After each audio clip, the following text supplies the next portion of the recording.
Rob Van Dam assesses The Rock's motivation in returning to WWE. Since Dwayne "The Rock" Johnson referenced Roman Reigns' head of the table nickname at WWE Raw Day 1, rumors have been swirling that the wrestler-turned-actor is set to collide with the Tribal Chief at an upcoming premium live event. On his one-of-a-kind podcast, WWE Hall of Famer Rob Van Dam evaluated the motivation behind Johnson's comeback. The bloodline is or has taken over, and The Rock's coming to support that, Van Dam said. That's why he's coming back. He's not coming back because he misses wrestling. He's not coming back because he needs to get in the ring again real bad. Making all that money, doing movies, has been wearing him out. And he needs to get in the ring and bang his elbows and knees or anything like that. He's coming to support his family and to pay it forward with the bloodline by drawing attention and money and everything that comes with that. Johnson, whose most recent full-length WWE match took place in 2013, revealed a few months ago that he was penciled in to face Reigns last year at WrestleMania 39. But he and the WWE failed to put together a significant storyline plan. In the end, the match was nixed, with Johnson indicating he would be open to staging the dream bout at WrestleMania 40. Although recent reports have suggested Reigns vs. Johnson is the front-runner to headline the second night of the show of shows in April, the Australian government has made a pitch for Johnson to appear at February's Elimination Chamber in Perth, which in turn could lead to the two Anai family members colliding down under. Hollywood and professional wrestling will forever be intertwined for much of the same reasons Broadway and Hollywood are interlaced. Stage actors make the transition to movies all the time, and vice versa, so why can't the same be said for professional wrestlers? Pro wrestling, after all, sits in the gray area between sport and entertainment, and it is no coincidence that many of the industry's biggest stars are more entertainment than sport. Pro wrestling's relationship with Hollywood dates back several decades. While Dwayne Johnson may be considered one of the most bankable movie stars in recent years, studios showed a willingness to cast wrestlers in meaningful movie roles long before his rise. No matter the genre of film, directors and producers can always count on pro wrestlers, real-life superheroes who can entertain at the drop of a hat, to make the most of their minutes. Modern wrestling stars such as John Cena and Batista have followed Johnson's blueprint for success in Hollywood. Here are 12 pro wrestlers who parlayed their in-ring success into successful movie careers. Andre the Giant's movie career may have been short-lived, but it's among the most memorable and impactful.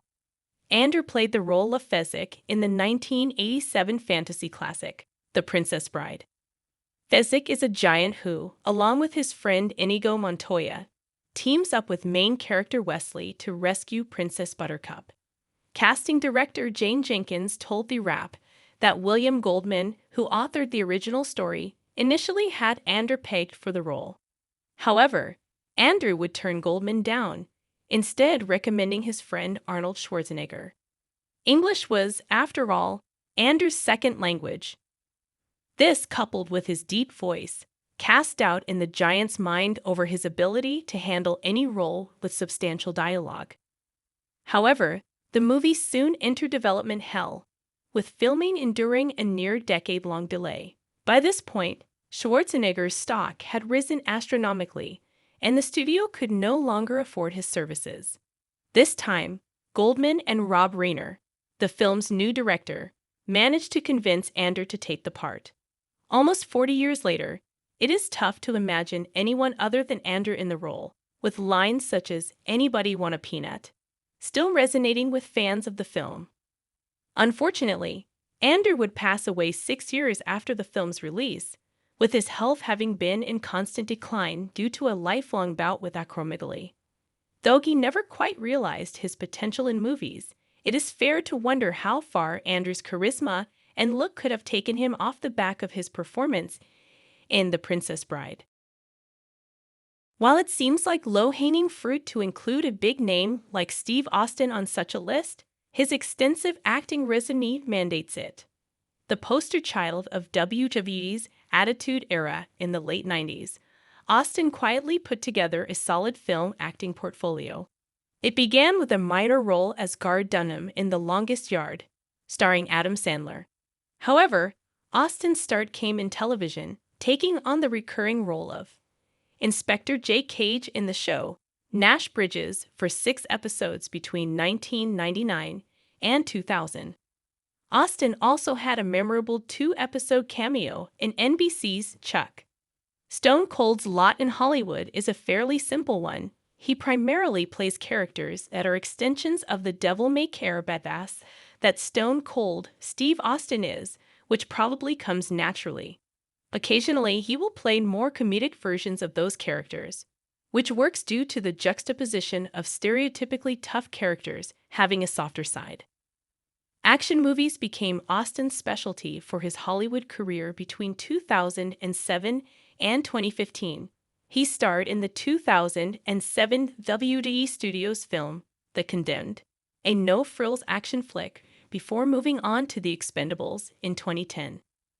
The Sylvester Stallone-led ensemble action movie easily became Austin's most financially successful film, as many of his movies were direct-to-video releases. He got to show more of a comedic side in 2013's Grown Ups 2, reuniting him with Sandler. No more today. What are you thinking about this gossip today? Let us know in the comments, and stay tuned by subscribing to our channel to get more updates like this. Thank you.